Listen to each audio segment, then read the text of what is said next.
damage that the corona crisis has caused and continues to cause. This corona crisis, according to all we know today, must be renamed a corona scandal, and those responsible for it must be criminally prosecuted and sued for civil damages. On a political level, everything must be done to make sure that no one will ever again be in a position of such power as to be able to defraud humanity or to attempt to manipulate us with their corrupt agendas. And for this reason, I will now explain to you how and where an international network of lawyers will argue this biggest tort case ever, the corona fraud scandal, which has meanwhile unfolded into probably the greatest crime against humanity ever committed. Crimes against humanity were first defined in connection with the Nuremberg trials, after World War II that is, when they dealt with the main war criminals of the Third Reich. Crimes against humanity are today regulated in Section 7 of the International Criminal Code. The three major questions to be answered in the context of a judicial approach to the corona scandal are: 1. Is there a corona pandemic, or is there only a PCR test pandemic? Specifically, does a positive PCR test result mean that the person tested is infected with COVID-19, or does it mean absolutely nothing in connection with the COVID-19 infection? 2. Do the so-called anti-corona measures, such as the lockdown, mandatory face masks, social distancing, and quarantine regulations serve to protect the world's population from corona? Or do these measures serve only to make people panic so that they believe, without asking any questions, that their lives are in danger, so that in the end, the pharmaceutical and tech industries can generate huge profits from the sale of PCR tests, antigen and antibody tests, and vaccines, as well as the harvesting of our genetic fingerprints? And 3, is it true that the German government was massively lobbied, more so than any other country, by the chief protagonists of this so-called corona pandemic, Mr. Drosten, virologist at Charité Hospital in Berlin, Mr. Wheeler, veterinarian and head of the German equivalent of the CDC, the RKI, and Mr. Tedros, head of the World Health Organization, or WHO, because of Germany is known as a particularly disciplined country and was therefore to become a role model for the rest of the world for its strict and, of course, successful adherence to the corona measures. Answers to these three questions are urgently needed because the allegedly new and highly dangerous coronavirus has not caused any excess mortality anywhere in the world, and certainly not here in Germany.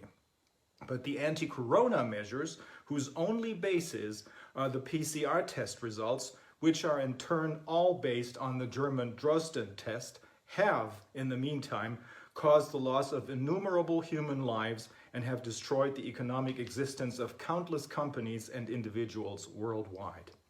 In Australia, for example, people are thrown into prison if they do not wear a mask or do not wear it properly as deemed by the authorities.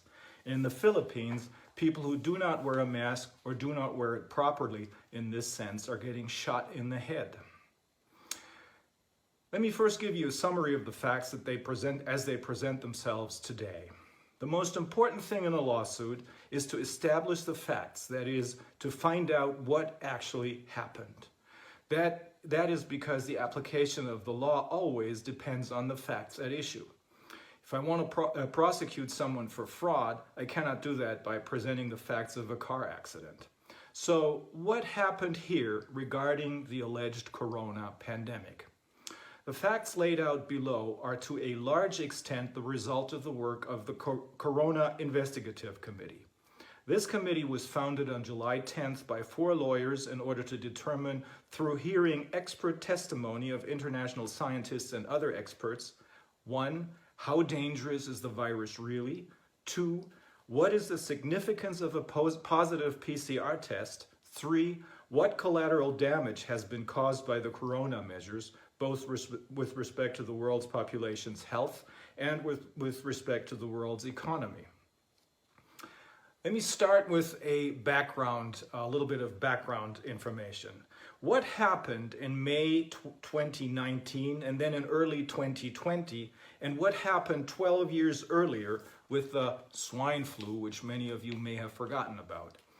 In May of 2019, the stronger of the two parties which govern Germany in a grand coalition, the CDU, held a Congress on Global Health, apparently at the instigation of important players from the pharmaceutical industry and the tech industry. At this Congress, the usual suspects, you might say, gave their speeches.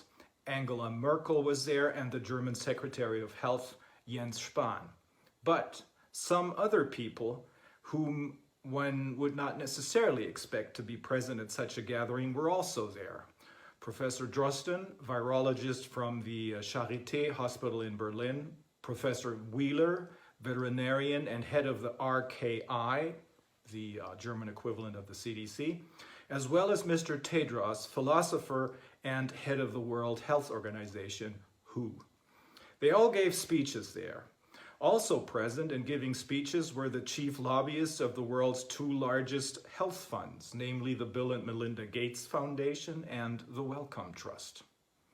Less than a year later, these very people called the shots in the proclamation of the worldwide corona pandemic, made sure that mass PCR tests were used to prove mass infections with COVID-19 all over the world, and are now pushing for vaccines to be invented and sold worldwide.